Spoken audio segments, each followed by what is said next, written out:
আপনারা যারা নিয়মিত আমার ভিডিও দেখেন, আপনারা হয়তো জানেন যে আমি হচ্ছে গিয়ে আমার এই চ্যানেলে ট্রাভেল রিলেটেড ভিডিওগুলো আপলোড করে থাকি। একই সাথে YouTube রিলেটেড বিভিন্ন টিউটোরিয়াল ভিডিও আমি দেওয়ার চেষ্টা করি। আমার মূল উদ্দেশ্য হচ্ছে নতুন যারা ক্রিয়েটর রয়েছেন, তাদেরকে আসলে গাইড করা বা তারা যাতে আমি যে ভুলগুলো করেছি সেই ভুলগুলো না করে, তাদেরকে সেটা ধরিয়ে দেওয়া। আজকে নিশ্চয়ই থাম্বনেল দেখে বুঝতে পারছেন যে কথা বলবো হচ্ছে ইউটিউবে আমার করা সেরা ৫ টা ভুল। যে ভুলগুলো আসলে না করলে হয়তো আমার চ্যানেলটা আরো অনেক আগেই হয়তো অনেক ভালো একটা পর্যায়ে যেতে পারত। আমি অলমোস্ট প্রায় হচ্ছে গিয়ে এই চ্যানেলটাতে কাজ করছি 5 ইয়ার্স। সো 5 ইয়ার্স কিন্তু কম সময় না। দীর্ঘ সময় ধরে আমি এখানে কাজ করছি। আর এই ৫ টা বছর এখানে কাজ করতে গিয়ে আমি যেই ভুলগুলো করেছি, আজকে মূলত সেই বিষয়গুলো নিয়ে আলোচনা করব। আমি ১ম যেই ভুলটা করেছিলাম, সেই ভুলটা ছিল হচ্ছে কনসিস্টেন্সি মেইনটেইন না করা বা ধারাবাহিকতা বজায় না রাখা। এটা হচ্ছে ধারাবাহিকতা আমি বজায় রাখিনি। যখন আমি চ্যানেল ক্রিয়েট করেছি, আমি কিন্তু গতানুগতিক ভিডিও আপলোড করতাম। কখনো সকালে, কখনো দুপুরে, কখনো বিকেলে। তারপর হচ্ছে আজকে ভিডিও আপলোড করেছি তো ১ সপ্তাহ ১৫ দিন আর আমি ভিডিও দিতাম না। এটা ছিল হচ্ছে আমার একটি বড় ভুল। তো আপনি যদি একজন নতুন ক্রিয়েটর হয়ে থাকেন, তাহলে আমি বলব হচ্ছে আপনি সবার আগে কনসিস্টেন্সি মেইনটেইন করার চেষ্টা করবেন। আপনি যদি সপ্তাহে একটা ভিডিও দিন, তাহলে প্রত্যেক সপ্তাহে একটা নির্দিষ্ট সময়ে আপনি একটা ভিডিওই দেওয়ার চেষ্টা করবেন।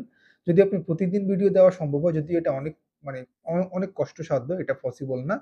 বাট হ্যাঁ, যদি আপনার সম্ভাবনা থাকে, তাহলে প্রত্যেকদিন একটা নির্দিষ্ট সময়ে আপনি ভিডিও দেওয়ার চেষ্টা করবেন।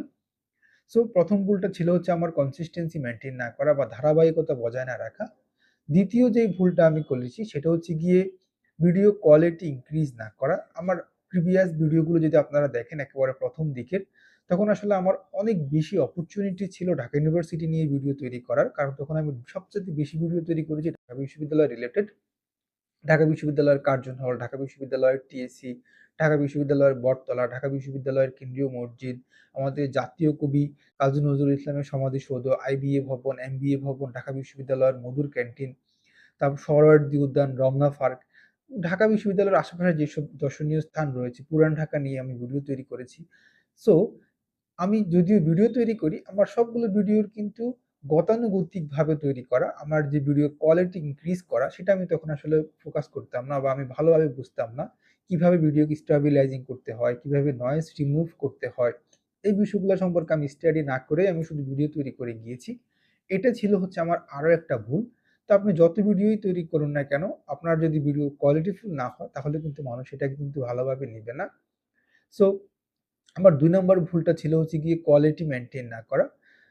৩ নম্বর যেই ভুলটা আমি করেছিলাম, সেই ভুলটা হচ্ছে গিয়ে আসলে আ আমি শুধুমাত্র ওয়াচ টাইম আর সাবস্ক্রাইবার এই বিষয়গুলা নিয়েই আমি বেশি ফোকাস থাকতাম। বাট আমার যারা ভিউয়ার্স রয়েছে, তারা আসলে কি চাচ্ছে? তাদের পছন্দ কি? সেটাকে মূল্যায়ন না করে বা সেটাকে প্রায়োরিটি না দিয়ে আমি আমার পছন্দ মতো ভিডিও তৈরি করে গিয়েছি। সো এটা হচ্ছে গিয়ে আরো একটা প্রবলেম। আপনি যখন কাজ করবেন, আপনি কিন্তু ফোকাস রাখার চেষ্টা করবেন যে আপনার চ্যানেলে যারা হচ্ছে গিয়ে ভিউয়ার্স রয়েছে, আপনার কোন ভিডিওগুলাতে ভিউ আসতেছে, এই জিনিসটা বুঝার চেষ্টা করবেন। সো এই ৩ টা জিনিস একেবারে ভালো করে মনে রাখার চেষ্টা করবেন। ১ম হচ্ছে কনসিস্টেন্সি মেইনটেইন করার চেষ্টা করবেন। প্রতিনিয়ত ভিডিও দেওয়ার চেষ্টা করবেন। ২ নাম্বার হচ্ছে ভিডিওকে আপনি কোয়ালিটিফুল করার চেষ্টা করবেন। ডে বাই ডে এটাকে ইনক্রিজ করার চেষ্টা করবেন। আর ৩ নাম্বার বিষয়টা হচ্ছে গিয়ে আপনার যারা ভিউয়ার্স রয়েছে তারা আসলে কি চাচ্ছে সেটাকে আসলে প্রায়োরিটি দেওয়ার চেষ্টা করবেন। ওই প্রায়োরিটি বেসিস এ আপনি ভিডিও তৈরি করবেন। ৪ নাম্বার ভুল যেটা আমি করেছি সেটা হচ্ছে স্টোরি তৈরি না করা। আমি নরমাল ৮-১০ জন ব্লগারের মতো আমিও গিয়েছি, ঘুরতে গিয়েছি, দেখাচ্ছি এই সেই বিষয়গুলো। বাট এটাকে আপনাকে একটা স্টোরি তৈরি করতে হবে। একটা গল্প তৈরি করতে হবে। কারণ মানুষ গল্প দেখতে পছন্দ করে। একই সাথে হচ্ছে এটাকে ইনফরমেটিভ বা একটা ইনফরমেশন থাকতে হবে। আপনি আপনার ভিডিওতে কি তথ্য দিচ্ছেন। যেমন আপনি কোথাও যাচ্ছেন। সো ঢাকা থেকে ওই জায়গাটা যাওয়ার জন্য আপনার কত টাকা ভাড়া আসতে পারে, কতক্ষণ সময় লাগতে পারে, কি সুবিধা আপনি ফেস করতেছেন, কি অসুবিধা ছিল। ওই জায়গাতে যাওয়ার পরে মানুষ আপনার পরবর্তী সময়ে আপনার ভিডিও দেখে যারা যাবে তারা জায়গাটা কিভাবে দেখবে এই বিষয়গুলো আপনি মনে রাখার চেষ্টা করবেন। সো এটা কিন্তু আরো একটা গুরুত্বপূর্ণ বিষয় যে ভিডিওতে বিভিন্ন তথ্য দেওয়া। মানুষ কিন্তু আপনার ভিডিওটা দেখবেই হচ্ছে মূলত তথ্য পাওয়ার জন্য। সো তথ্য প্রোভাইড করা। আমিও চেষ্টা করেছি। এটা আমি আমার ভুল বলব না। আমি সবসময় চেষ্টা করতাম আমার ভিডিওতে তথ্য প্রোভাইড করতে। আর ডে বাই ডে কিন্তু আপনাকে প্রযুক্তির সাথে কিন্তু কাজ করা শিখতে হবে। নতুন যখন বিভিন্ন অ্যাপস চলে আসছে এখন। সো এআই ভিত্তিক এখন আসলে এআই রিলেটেড ভিডিওগুলো কিন্তু মানুষ বেশি দেখতেছে। যুগের সাথে আপনাকে তাল মিলিয়ে চলা শিখতে হবে। যেখানে আমি অনেকটা পিছিয়ে পড়েছিলাম। আমি আসলে ওল্ড স্টাইলে ভিডিও তৈরি করতাম বা আমাদের আগে যারা ভিডিও তৈরি করতো সেই ১৬-১৭ সালে, "হ্যালো, আসসালামু আলাইকুম।" আমি আমার নাম বলতাম। কিন্তু এখন তো আসলে মানুষ এটা দেখে না। মানুষ এটার প্রতি used to না। তো ভিডিওর ১ম যে ৩০ সেকেন্ড, সেই ৩০ সেকেন্ড কিন্তু খুবই গুরুত্বপূর্ণ বিষয়। ৩০ সেকেন্ডেই বলে দিবে যে মানুষ আপনার ভিডিওটা দেখবে কি দেখবে না। এই ৩০ সেকেন্ডের মধ্যে যদি মানুষ দেখে, তার মানে উনি লং টাইম দেখবে, না হলে উনি ভিডিওটা থেকে বের হয়ে চলে যাবে। এই বিষয়গুলো আসলে আমার না বোঝা। আমার আরো একটা প্রবলেমের জায়গা ছিল হচ্ছে এডিটিংটা। আমি ভিডিও খুব ভালো এডিট করতে পারতাম না। আমি শুধুমাত্র মোবাইলের মাধ্যমে এডিট করতাম। যেটা আমি এখন আমার একটা ভালো প্রবলেম হিসেবেই দেখি। বাট আমার এখনো যে আমি ভালো এডিট করতে পারি তা কিন্তু না। আমি এখনো চেষ্টা করছি এটা নিয়ে কাজ করার জন্য। সো আজকে মূলত আমি এই ভিডিওর মাধ্যমে আপনাদেরকে যে ইনফরমেশন গুলো দেওয়ার চেষ্টা করেছিলাম যে আপনি যদি একজন নতুন ক্রিয়েটর হন, তাহলে এই ৫ টা বিষয় আপনি মনে রাখার চেষ্টা করেন। আপনার কনসিস্টেন্সি থাকতে হবে বা নিয়মিত কাজ করার মতো আপনার সেই উদ্দীপনা থাকতে হবে। ২ নম্বর বিষয়টা হচ্ছে ভিডিওকে যত দ্রুত পারেন কোয়ালিটিফুল ভিডিওতে রূপান্তর করেন। হ্যাঁ, আপনার কাছে ১ম দিকে যদি ভালো অ্যাক্সেস গ্যাজেট না থাকে, যেটা আছে সেটা দিয়ে শুরু করেন, but day by day update করার চেষ্টা করেন। সাবস্ক্রাইবারের পিছনে না ছুটে বা ওয়াচ টাইমের পিছনে না ছুটে আপনার যে দর্শক রয়েছে, আপনার যে ভিউয়ার্স রয়েছে, তারা আসলে কোন ধরনের ভিডিও পছন্দ করছে, সেই বিষয়টাতে ফোকাস করেন।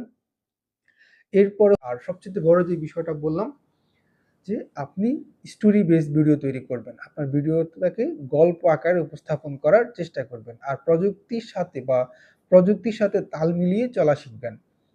যখন যেই ধরনের ভিডিও মানুষ দেখে তখন ওই ধরনের ভিডিওগুলো তৈরি করার চেষ্টা করবেন।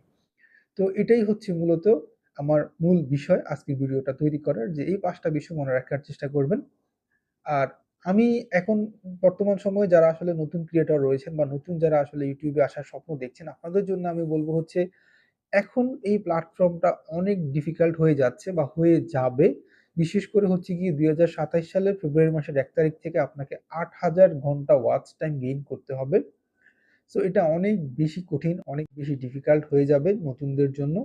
সো এই প্ল্যাটফর্মে আসার আগে আপনার এখন আসলে ভাববার সুযোগ বা ভাববার সময় এসে গেছে যে আপনি এইটাকে আসলে প্রাইমারি এইম বা প্রাইমারি গোল হিসাবে নিবেন কিনা?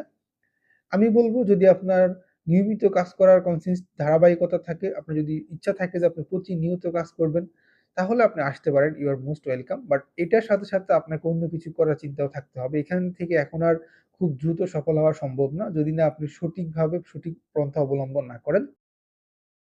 তো আজকের মতো ভিডিওটা এখানেই শেষ করব। আজকের ভিডিওতে মূলত আমি চেষ্টা করেছিলাম আমার করা ৫ টা ভুল আপনাদের সাথে শেয়ার করার জন্য। যদি আপনি এই ভুলগুলো না করেন, ইনশাআল্লাহ আপনি টুডে অর টুমরো সফল হবেন। আর সবাইকে একটাই রিকোয়েস্ট করব, প্লিজ আমার সাথে থাকবেন। নিয়মিত আমার ভিডিওগুলো দেখার চেষ্টা করবেন। আমার এই চ্যানেলটা মূলত হচ্ছে ট্রাভেল রিলেটেড চ্যানেল, যেমনটা একেবারে ১ম দিকেই বললাম। আমি ট্রাভেলের পাশাপাশি হচ্ছে গিয়ে আমি এখানে একটা প্লেলিস্ট তৈরি করে রেখেছি। এটা হচ্ছে ইউটিউব টিউটোরিয়াল। এটা শুধুমাত্র নতুনদের কথা চিন্তা করে আমি আমার যে ভুলগুলো সেগুলো আমি এই চ্যানেলের মাধ্যমেই আপনাদের সামনে উপস্থাপন করব। শুধুমাত্র যে ট্রাভেল রিলেটেড ভিডিও দিব তা না। আমার ভুলগুলোও আমি তুলে ধরার চেষ্টা করব। আর একই সাথে আমি আশা রাখবো যে নতুনরা যদি এই গাইডলাইন গুলো ফলো করেন, আপনাদের যে কিছুটা হলেও হয়তো উপকার হবে। যাই হোক, আবারও সবাইকে ধন্যবাদ জানাচ্ছি ভিডিওটি দেখার জন্য। সবাই ভালো থাকবেন, সুস্থ থাকবেন। আল্লাহ হাফেজ।